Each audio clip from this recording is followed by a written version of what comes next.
జగన్మోహన్ రెడ్డి తన తల్లిని చెల్లిని ఆస్తి కోసం కోర్టుకు లాగారు అన్నది గత కొంతకాలంగా ఆయన మీద వినిపిస్తున్న ఒక ఆరోపణ. అంతేకాకుండా అంటే అన్యాయంగా తన తండ్రి నుంచి సంక్రమించిన ఆస్తిని చెల్లెలకి తల్లికి ఇవ్వాల్సిన బాధ్యత వచ్చిన నేపథ్యంలో ఆయన కొన్ని కారణాలు చూపించి వాళ్లకు ఆ ఆస్తిని దక్కకుండా చేస్తున్నాడు అన్నది వాళ్ళు చేసిన విమర్శ.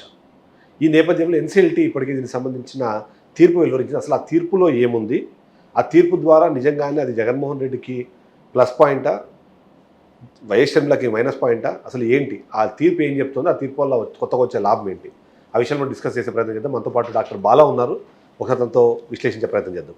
డాక్టర్ బాలా గారు, ఇప్పుడు ఎన్సీఎల్టీ ఒక తీర్మానం ఒక తీర్పు ఇచ్చిన ఆ తీర్పు ప్రకారము ఏదైతే ఈ షేర్ల బదిలీ అన్న విషయం ఏదైతే ఉందో ఆ షేర్ల బదిలీ అన్నది ఇంకా అది అవ్వదు, కానీ ఒక తీర్పు ఇచ్చింది, అంటే యథాతథ స్థాయి ఉండేలాగా చేయాలని చెప్పేసి.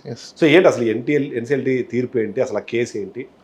సో ఎన్సీఎల్టీలో వీళ్ళు వేసిన అప్లికేషన్ ఏంటంటే, షర్మిల గారు ఏదైతే ఒక మెమరాండం ఆఫ్ అండర్స్టాండింగ్ని చూపించి షేర్స్ని ఏవైతే ట్రాన్స్ఫర్ చేసుకున్నారో ఆ షేర్స్ని ట్రాన్స్ఫర్ చేసుకోవడం ఇల్లీగల్ అని చెప్పేసి అని వాళ్ళు ఒక అప్లికేషన్ ఫైల్ చేశారు. ఎందుకు వేయాల్సి వచ్చింది, దాని బ్యాక్గ్రౌండ్ ఏంటి అంటే, అవన్నీ ప్రజెంట్ కోర్టు యొక్క పర్వ్యూలో ఉన్నాయి. ఎందుకంటే దాని మీద అన్ని అటాచ్మెంట్స్ ఉన్నాయి, కేసెస్ ఉన్నాయి. అవన్నీ క్లియర్ అయిన తర్వాతనే దాన్ని ట్రాన్స్ఫర్ చేయడం కానీ లేకపోతే ఏంటి వాట్ ఈస్ వాట్ అనేది తెలుస్తుంది. అయితే ఇప్పుడు వాళ్ళిద్దరికి ఉన్న ఫ్యామిలీ డిస్ప్యూట్స్లో వాళ్ళు ఒక మెమరాండం ఆఫ్ అండర్స్టాండింగ్ రాసుకున్నారు. ఆ మెమరాండం ఆఫ్ అండర్స్టాండింగ్లో వాళ్ళు క్లియర్ కట్ ఏం రాసుకున్నారంటే, కేసెస్ లీగల్ డిస్ప్యూట్స్ అన్నీ అయిపోయిన తర్వాత ఫైనల్ అపిలెంట్ కోర్టులో కూడా క్లియర్ అయిన తర్వాతనే ఇవన్నీ ట్రాన్స్ఫర్ అవుతాయని రాసుకున్నారు. అంటే దాని అర్థం ఏంటంటే, ఫైనల్ అపిలెంట్ మన ఇండియాలో ఏంటంటే సుప్రీంకోర్టు. సో సుప్రీంకోర్టులో కూడా అవన్నీ క్లియర్ అయిన తర్వాతనే వీళ్ళకి ట్రాన్స్ఫర్ అయ్యే అవకాశాలు ఉన్నాయి, అదర్వైజ్ నో. నా ఇక్కడ క్వశ్చన్ ఏంటి, ఆవిడ ఏం చేశారు, suppression of this or manipulation of this or maybe over reaching of this, ఆవిడ కొన్ని షేర్స్ అయితే ట్రాన్స్ఫర్ చేసుకోవడం అయితే జరిగింది. ఎఫెక్ట్ అయిపోయాయి. ఎక్కడ ఎఫెక్ట్ అయ్యాయి అంటే, ఆర్ఓసీలో కంపెనీ రిజిస్ట్రేషన్ ఎక్కడైతే జరుగుతుందో అక్కడ ఎఫెక్ట్ అయిపోయాయి. ఎఫెక్ట్ అయిపోయినప్పుడు ఇప్పుడు యాజ్ ఎ లా బైండింగ్ సిటిజన్గా జగన్మోహన్ రెడ్డి యొక్క రెస్పాన్సిబిలిటీ ఏంటి అంటే, ఆ ఇల్లీగల్గా ట్రాన్స్ఫర్ చేసుకునేది ఆయనకు తెలిసి వచ్చింది కాబట్టి ఇమీడియట్గా కన్సర్న్ అథారిటీకి తెలపాలి, ఎవరు, ఆర్ఓసీ. సో ఆ జరిగిన ఎఫెక్ట్ మీద ఈయన ఎలా తెలపగలుగుతాడు? ఆల్రెడీ ఒక ఆర్డర్ అయితే పాస్ అయిపోయింది, ఏంటి, షేర్స్ ఎఫెక్ట్ అయిపోవడం. ఆ ఎఫెక్ట్ అయిపోయిన షేర్స్ మీద ఎన్సీఎల్టీ ట్రిబ్యునల్లో ఈయన కేసు ఫైల్ చేయడం జరిగింది. ఏమని, ఈ ట్రాన్స్ఫర్ ఆఫ్ షేర్స్ ఏదైతే చేశారో అది illegal, against of this memorandum of understanding, transfer చేసే రైట్ వాళ్ళకి లేదు అని చెప్పేసి ఈయన వేయడం జరిగింది. సో దాన్ని కోర్టు ఈరోజు ఈయన వేసిన అప్లికేషన్ని అప్హోల్డ్ చేస్తూ ఆయనకు ఏదైతే ప్రేయర్ ఆయన కోరారో ఆ ప్రేయర్ కోరిన విధంగా ఈరోజు జడ్జ్మెంట్ ఇవ్వడం జరిగింది. ఓకే. సో అయితే ఇక్కడ అంటే జగన్మోహన్ రెడ్డి చెప్పిన రెండు వాదనలు, ఒకటి సరే ఇల్లీగల్గా ఇది ట్రాన్స్ఫర్ చేయడం అనేది ఒక పాయింట్ అయితే, రెండోది ఈ ట్రాన్స్ఫర్ ఆఫ్ షేర్స్ అన్నది అటాచ్మెంట్లో ఉన్న షేర్లను ట్రాన్స్ఫర్ చేసుకోవడం ద్వారా తన బెయిల్ని రద్దు చేసేందుకు కుట్ర జరిగింది అన్నది ఒక పాయింట్ తీసుకొచ్చి. Absolutely correct. ఉందా, కనెక్షన్ ఉందా? ఉంది. ఎందుకు అంటే, ఎప్పుడైతే కోర్టు సీజ్ చేసిన అండర్లో ఉన్న అంశాలు కోర్టుకి ఇన్ఫర్మేషన్ లేకుండా వాటిని ఈయన ఇల్లీగల్గా ట్రాన్స్ఫర్ చేసుకున్నారు అని అంటే, ఇట్స్ నథింగ్ బట్ ట్యాంపర్ చేయడమే అవుతుంది. So as per bail conditions ప్రకారం ట్యాంపర్ చేయడం అంటే అర్థం ఏంటి, ఆ కండిషన్స్లో one of the conditions. So one of the conditions violate అయితే ఏమవుతుంది, ఇమీడియట్లీ బెయిల్ క్యాన్సిల్ అవుతుంది. బెయిల్ క్యాన్సిల్ అయితే ఏమవుతుంది, జగన్మోహన్ రెడ్డి లోపలికి వెళ్ళాల్సి వస్తుంది. సో ఇది కూడా వన్ ఆఫ్ ద కాన్స్పిరసీనే అని అనుకోవడానికి ఛాన్సెస్ మనకు ఉన్నాయి. ఎందుకు అంటే, ఎలక్షన్స్కి ముందు షర్మిల గారు బిహేవ్ చేసిన బిహేవియర్ ఒకసారి మనం చూసుకుంటే కంప్లీట్గా కూటమి ప్రభుత్వానికి ఆమె మేలు చేసే విధంగానే వ్యవహరించింది. అది క్లియర్ కట్, ఇట్స్ ఎవిడెంట్. అది జరిగిపోయిన యాక్ట్, అది it's a public document now. So ఆమె యొక్క యాక్ట్ని, మోడ్ ఆఫ్ అప్రెంటిస్ని చూసుకుంటే yes there is a conspiracy behind it అనేది ఎవరికైనా డౌట్ అనే వస్తుంది కామన్గా. సో ఖచ్చితంగా జగన్మోహన్ రెడ్డి బెయిల్ క్యాన్సిలేషన్ చేయడంలో ఈమె పాత్ర కూడా ఉంది, she also one of the conspirator అని అనుకునే అవకాశాలు ప్రజల మీద ఎక్కువగా ఉంటుంది. తను చెప్తోంది నాకు ఫైనాన్షియల్ గా రిక్వైర్మెంట్స్ ఉన్నాయి, అటాచ్మెంట్ లో ఉన్న వాటినేమో వీళ్ళు నాకు షేర్ ఇస్తున్నారు, అటాచ్మెంట్ లో లేని వాటినేమో వాళ్ళు ఎంజాయ్ చేస్తున్నారు, ఒక పాయింట్ చెప్పే ప్రయత్నం చేశారు. రెండోది, అసలు నాన్న బెయిల్ నేను క్యాన్సిల్ చేపిస్తాను, దానివల్ల నాకు వచ్చే లాభం ఏంటి, నా పోరాటం అన్నది నా తల్లికో నాకో రావాల్సిన ఆస్తి, ఎందుకంటే ఇది మా వంశపారంపర్యంగా వచ్చిందంటే ఏవైతే ఆస్తులు అవన్నీ కూడా ఉమ్మడి కుటుంబంలో ఉన్నప్పుడు సంపాదించిన ఆస్తులు కాబట్టి వాటిలో నా పిల్లలు కూడా భాగం ఉంది అన్నది ఆమె చేసే వ్యాఖ్య తప్ప, ఇది ట్విస్ట్ చేసి ఏమైనా అంటే బెయిల్ అనే పాయింట్ తెరపైకి తీసుకురావడం ద్వారా జగన్మోహన్ రెడ్డి ఏమైనా అడ్వాంటేజ్ తీసుకోవడం, ఉమ్మడి ఆస్తులు తీసుకోవడంలో ఎవరికి ఎటువంటి ప్రాబ్లమ్స్ ఉండవు. ప్రస్తుతం ఈమె తీసుకున్న ఆస్తులు సీజ్ అయి ఉన్న ఆస్తులా కాదా, కేసుకి సంబంధించిన ఆస్తులా కాదా అన్నది క్వశ్చన్. ఉమ్. అంతే కదా. ఇప్పుడు ఇవన్నీ ఆస్తులు కేసుకి సంబంధించిందా కాదా? అవును. అవును. మరి అవునన్నప్పుడు నీకు ఆమెకు రైట్ ఎక్కడి నుంచి వస్తుంది? ఉమ్. సరే, ఇప్పుడు ఆమె అనుకునే ఉమ్మడి కుటుంబంలో ఉన్నప్పుడు ఆస్తి అని అన్నారు అనుకోండి, ఆ ఉమ్మడి కుటుంబంలోని ఆస్తి అనేది ఎక్కడ ప్రూవ్ చేసుకోవాలి? సివిల్ కోర్టుకి వెళ్ళాలి. సివిల్ కోర్టుకి వెళ్ళి ఇదిగో మా ఆస్తి ఇది ఇది ఇది ఇది అని చెప్పేసి అని ఉమ్మడి కోర్టులో సివిల్ కోర్టులోకి వెళ్ళి డిక్లరేషన్ తెచ్చుకుంటే అప్పుడు కోర్టు దాన్ని చూస్తుంది. ఉమ్. కోర్టు చూడకముందే మీరిద్దరు ఏం చేశారు? బ్లడ్ రిలేషన్ ఉంది కాబట్టి, సిబ్లింగ్స్ కాబట్టి కూర్చొని కోర్టు చేయాల్సిన పనిని మీరిద్దరు చేసుకున్నారు. దానికి మీరు ఏం చేశారంటే ఒక మెమరాండం ఆఫ్ అండర్స్టాండింగ్ రాసుకున్నారు. ఈ మెమరాండం ఆఫ్ అండర్స్టాండింగ్లో ఏముంది? కండిషన్ ఏంటి? ఈ కేసెస్ అన్ని క్లియర్ అయిన తర్వాతనే మీకు అవన్నీ వస్తాయి అని చెప్పేస్తున్నారు. మరి ఇద్దరు ఒప్పుకున్నాక where is the question is arises? పోరాటం ఎక్కడుంది ఇక్కడ? కోర్టుకి వెళ్ళి పోరాటం చేయాల్సిన పరిస్థితులు లేకుండా మీరిద్దరు క్లియర్ చేసుకున్నారు. Now dispute is clear. Document ప్రకారంగా దానికి సంబంధించిన మెమరాండం ఆఫ్ అండర్స్టాండింగ్లో క్లియర్ కట్గా షెడ్యూల్లో పెట్టుకున్నారు, టైం ఫ్రేమ్ పెట్టుకున్నారు, ఎవ్రీథింగ్ ఇస్ క్లియర్. మరి ఇంకా అన్నప్పుడు పోరాటం ఎక్కడుంది? కానీ ఇక్కడ అంటే చాలా మందికి ఉన్న డౌట్ ఏంటంటే జగన్మోహన్ రెడ్డి అంటే ఇది 2021లో ఎంఓయూ రాసుకున్నారు. రాసుకోవడం కన్నా ముందు వాళ్ళిద్దరిలో ఉన్న సాన్నిహిత్యం కానివ్వండి, అన్న చెల్లెలుగా వాళ్ళకున్న బంధం అన్నది డిఫరెంట్గా ఉంది. ఆ తర్వాత డిఫరెన్సెస్ వచ్చాయి కాబట్టి ఎంఓయూ వచ్చింది. ఆ తర్వాత సిచ్యువేషన్ మరింత వరస్ట్ అయిపోయాయి. తల్లికేమో సేల్ డీడ్ ఇచ్చాడు, చెల్లెలకేమో ఎంఓయూ ఇచ్చాడు.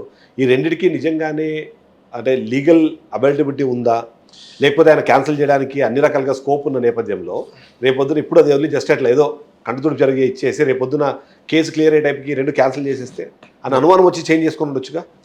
మెమరాండం ఆఫ్ అండర్స్టాండింగ్ క్యాన్సిల్ చేయాలంటే యూనిలేటర్గా క్యాన్సిల్ చేయడానికి కుదరదు. అది చాలా మందికి తెలియని విషయం.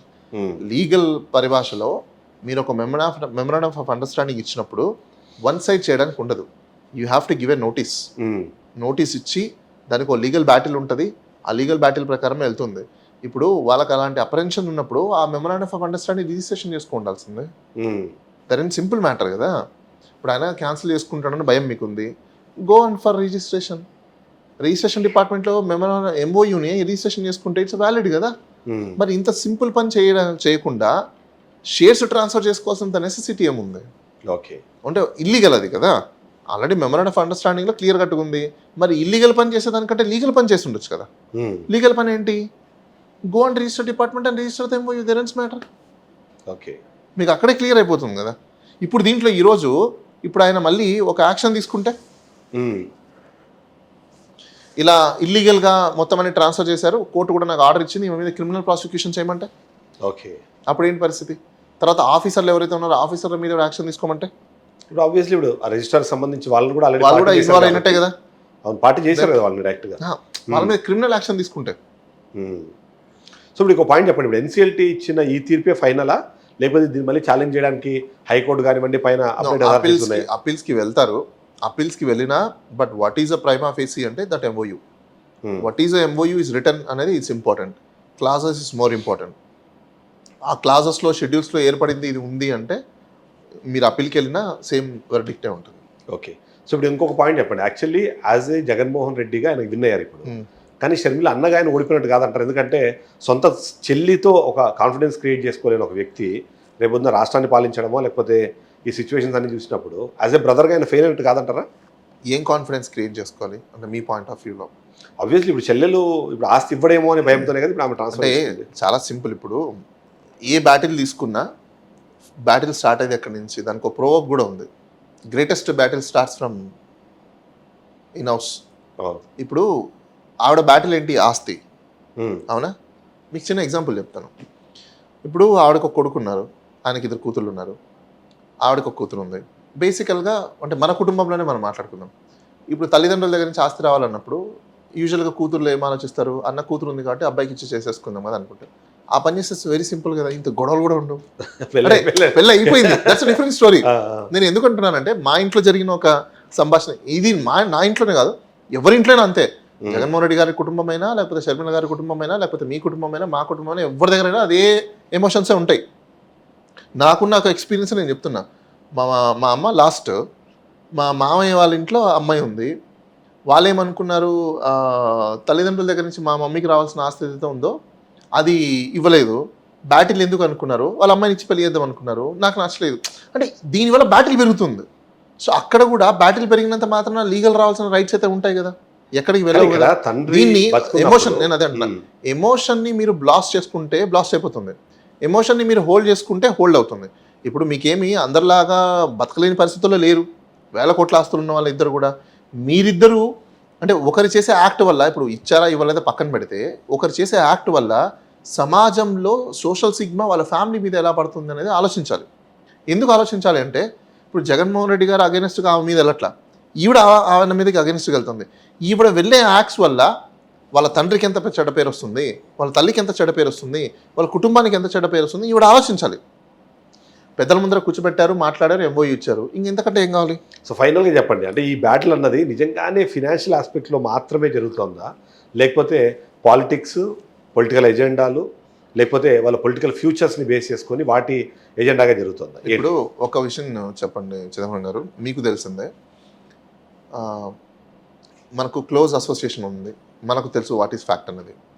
అసలు ఇప్పుడు ఆవిడ ట్రాన్స్ఫర్ చేసుకున్న షేర్స్ లేకపోతే ఆస్తులు వర్త్ ఎంత ఉంటుంది? మహా అయితే 300 కోట్లు ఉంటుందా? Different ఉంది, ఒక 5,000 crores. No it's not that worthy. ఒక 500 కోట్లు వేసుకుందామా, అజ్యూమ్ ఏ మూమెంట్.